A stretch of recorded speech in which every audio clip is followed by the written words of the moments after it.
Sick? Why don't you just stay in the hospital then? Over the phone, my husband uttered cruel words. My voice trembled at his response, something I hadn't imagined. What are you talking about? I don't need a sick wife. In fact, you should be grateful that I stayed with you this long. My husband left me, a sick woman, and went on a trip with his mistress. At that moment, all the trust I had built up in my husband came crashing down. I can't believe it. He went on a trip with his mistress, leaving his sick wife. Enough is enough. I won't hold back anymore. If it comes to this, I will take revenge by any means necessary. My name is Emma, 28 years old. I've been married to my husband, Jason, for over 2 years. Our meeting place was a cafe where I used to work. He, a regular customer, started talking to me and it led to dating.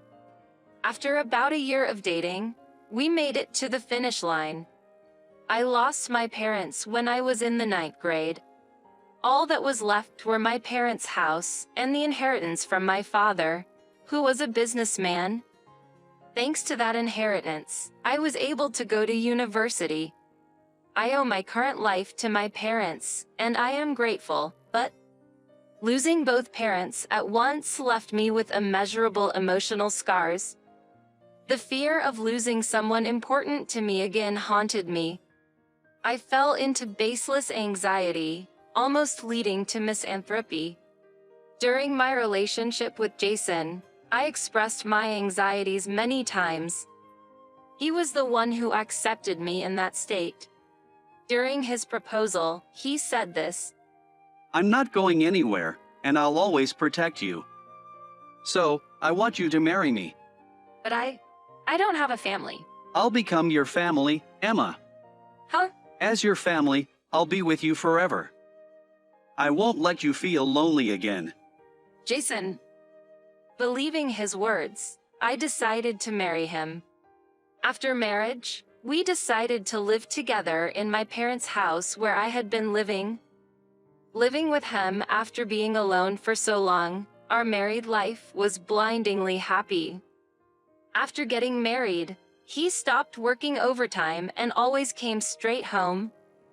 It became normal for us to have dinner together.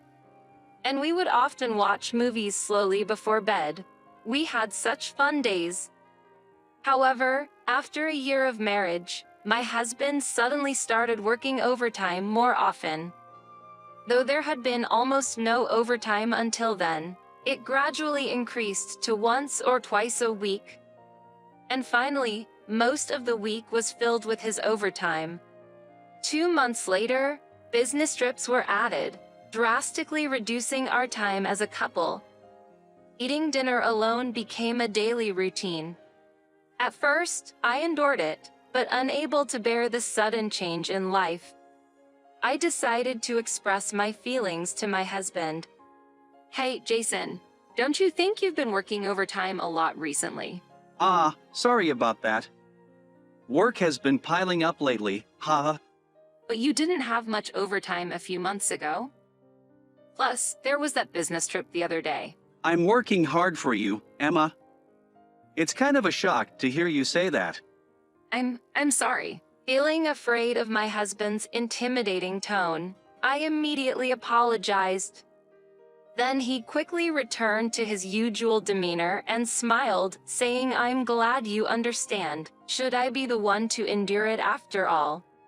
Jason is working hard every day for our married life. I should have been more skeptical, but at that time, I didn't have the courage. For me, who had lost my family, Jason was the only family I had. I didn't want to lose my precious family again. Because of these thoughts, I couldn't question him any further. Several months after that day, Jason came home in a state of inebriation like never before. He didn't react at all to my greeting of welcome home, and went straight to bed, falling asleep in his suit. Why? He said he had to work overtime today. A sense of anxiety that can't be put into words overcomes me. And why is he drunk? Didn't he have to work overtime? What has he really been doing, and where until now? There are so many things I want to ask. However, not wanting to damage my relationship with my husband, I've been turning a blind eye to it. Glancing at my husband, who is comfortably asleep in bed, I notice his smartphone has slipped out of his pocket. Could he be hiding something from me? Such suspicion crosses my mind. Before I know it, I'm secretly holding my husband's smartphone. I unlock it using his fingerprint while he's asleep. The screen that opens is filled with chats from his affair partner. Thanks to you, Jason, I had fun today. Thank you. When can we meet next? Please leave your wife soon and be with me. In the photo album, there were tons of selfies with a woman who seemed to be his affair partner. Some of them were quite explicit, and I felt nauseous. Still holding my husband's smartphone, I rushed to the bathroom to catch my breath. Somehow I managed to keep my sanity, but it was too much for me to handle alone. That's when I thought of my best friend from high school, Sarah, who now lives overseas. She's very smart and is currently working overseas after studying abroad in college. When I called her internationally, she answered after a few rings, saying hello. Sarah, what should I do? I might not be able to handle this. I told her this while crying. What? Wait, Emma. What's going on? My husband, Jason, he's been cheating on me. What? Cheating? I explained the whole situation to Sarah. The sudden increase in overtime and business trips after a year of marriage. Coming home drunk even though he said he was working overtime. And seeing his smartphone, which held proof of his infidelity. Sarah listened quietly as I explained, interspersing my words with sobs. Then, after I finished talking, she said to me, Emma, listen to me. I know it's hard right now, but I think it's best to gather solid evidence of his infidelity for the future. Evidence? But that means divorce. Then what? Emma, do you want to spend your entire life with a man who cheats? That is... I know you value your family, Emma. But can a person who makes you unhappy really be considered family? Sarah, her words finally woke me up. Come to think of it, I had been swallowing everything my husband said. The sudden frequency of overtime and business trips, if I thought about it, was strange. Out of a desperate fear of losing him, I had been averting my eyes from reality. With Sarah's advice, I decided to take steps toward divorcing Jason. First, I transferred all the evidence of his infidelity left on his smartphone to mine. Sarah introduced me to a lawyer she knew, and under their advice, I dedicated myself to collecting evidence. Following my husband, periodically checking his smartphone. Collecting evidence while juggling work and household chores was truly difficult. As I was shaving off sleep time, my body was on the verge of collapse, and I almost fainted many times. After going through such hardships, several months later, I gathered a substantial amount of evidence of his infidelity. With this much evidence, I should be able to get a favorable divorce. Finally, my efforts were about to pay off. Just when I thought so, I collapsed at work and was taken to the hospital. I thought it was just exhaustion, but the medical tests revealed a certain illness. I ended up being hospitalized. I had all the evidence and was ready to proceed, but then I fell ill. There's nothing to be done about it. I called my husband to tell him about it. Jason, do you have a moment? What? Didn't I tell you I'd be on a business trip for a while? Actually, I collapsed at work. It looks like I'll need to be hospitalized for a while. Ha, so, So, is that all you have to say? you're going to be hospitalized, right? That means you'll be safe in the hospital, huh? By this time, my husband no longer had any interest in me and was meeting his mistress every day.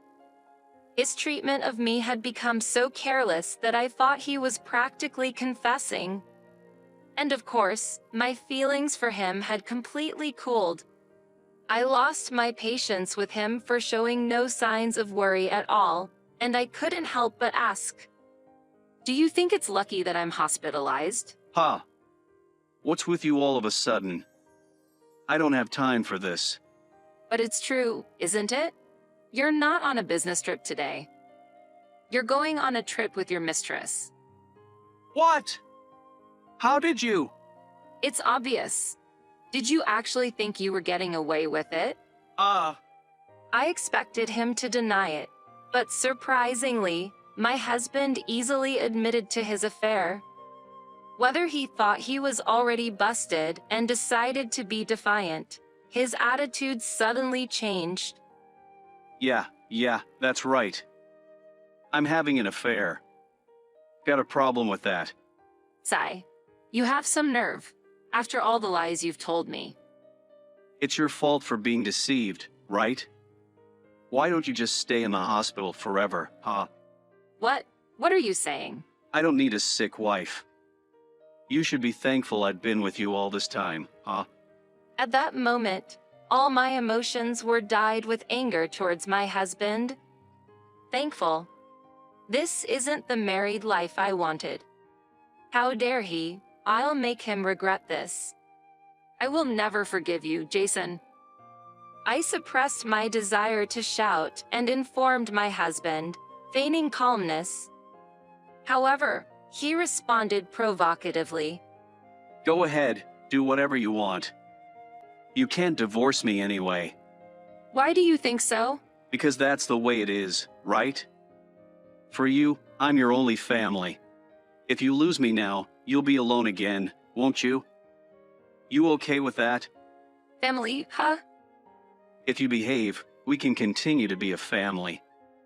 So, with that said, I'm going to enjoy my trip with my honey. You enjoy your hospital life too. Saying so, my husband hung up the phone one-sidedly. At that moment, I heard a cloying woman's voice saying, "Are you still there?" from the phone. Probably, he no longer cares about hiding it. He thinks that even if he is caught cheating, I won't take the step towards divorce. Don't mock me. If he thinks I can be easily deceived just because he uses the word family, he's terribly mistaken. If he has such intentions, I have my farts too. As I was bracing myself, I received a phone call from Sarah at a good timing. I promptly explained the content of the previous conversation to her. So, it seems Jason thinks I can't divorce him. What? How dare he underestimate you like that? I know, right? Well, I plan to divorce him, but the main problem is what to do after the divorce. What do you mean? You see, Sarah, you know? The house I'm living in now is my own. So even if I divorce him, I don't know if he'll leave immediately. And he knows the address, so he might come back. I see. Sarah thought for a moment, then said happily, "That's it." Hey, Emma. I have a good idea. Huh? The idea that came out of her mouth made my eyes widen. But now, I have no time to hesitate. I accepted her proposal and decided to proceed with the plan while being hospitalized. A few days later. Today, Jason is coming back from his trip with his mistress. Having already been discharged from the hospital, I was anxiously waiting for his reaction. As expected, I got a call from Jason in the afternoon. "Hello?" As I answered the phone nonchalantly, he began to shout angrily as soon as he opened his mouth. Hey! What the hell is this? What do you mean? What is it? Our house. All the stuff except mine is gone. Yeah, that's right. What about it? What? Where are all the furniture and appliances? Don't tell me you sold them to spite me. Of course not. I've moved them to my new place. Huh, new place. He seemed quite surprised by the word new place. He probably didn't have the idea of me moving out on my own in his mind. Jason continued to blame me in a strong tone. Don't be ridiculous. Moving out on your own. We need to talk. Tell me the address. Huh? No way. What? Are you okay with me not coming back? Yeah, I'm fine. What? I don't want to see you anymore, so I moved out without telling you. Oh, by the way, I've already sold that house. Please get your stuff out within this month. What? What are you saying? Don't you get it? I'm saying, let's get a divorce. I finally confronted him with a divorce. He seemed quite confused, repeating unintelligible words over the phone. Whether he was upset about me bringing up divorce or not, he soon began to lecture me arrogantly. Do you know what you're saying? Divorce means you lose your family. I know that, but we weren't a family anymore, right? Don't mess with me. I've always been with you as a family, as a husband. If you insist on divorcing, give me property. Huh? Property? Do you even understand your situation? You're the one who should be paying the division of property. What? It's not what, you know? Just to let you know, I've gathered more than enough evidence of your infidelity. Of course, I'll tell your mistress everything. The voice of my husband on the other end of the line grew increasingly quieter, and I could sense his anxiety through the phone. Realizing that he was the one being asked to pay the division of property, he seemed frightened and his attitude suddenly changed, starting to plead with me. Wait! It was my fault. Yes. I'll break up with her. I'll make it work as a couple with Emma. So, please, spare me from the division of property. My husband repeatedly pleaded with me pathetically. Each time he did, my feelings for him cooled down and gradually turned into irritation. As if to completely cut off all my feelings for him, I exclaimed loudly, "Enough. You cheated on me over and over and made a fool of me, and now you say forgive me? Don't mess with me. I don't consider you my family anymore. A man who cheats leaving his sick wife behind. I don't need you." Emma, please, listen to me. You don't want to be alone, do you? Why should I care about what you have to say? Your excuses aren't even worth listening to. I'm not going to depend on you anymore. I don't need a family like you. Fall to hell with your mistress. I hung up the phone unilaterally and blocked his contact. From then on, all my dealings with him were handled by the lawyer I had been using for some time. Even my husband, who was initially reluctant to divorce, was scared by the liar's divorce mediation and finally agreed to divorce quietly. I demanded a lump sum of division of property from him, whether he had told her that it will never be found out. The mistress was outraged by his lie, and she ended her relationship with Jason. As she was a junior at the company, the topic of my ex-husband's infidelity became a hot topic within the company. Unable to bear it, he voluntarily quit his job. All that was left for Jason was debt. Even when he asked his parents for help, they promptly disowned him. He's now struggling to repay his debts, working multiple part-time jobs as he can't find a new full-time job. On the other hand, I've started a fresh new life, as my ex-husband knew about the cafe I used to work at. I submitted a request for a transfer and am now working at a different branch. I can't thank Sarah enough for this proposal. She's coming back to the country for a while soon, and I plan to thank her properly then. I've decided to stop being trapped by the word family. From now on, I want to cherish those who take care of me, just as they do me,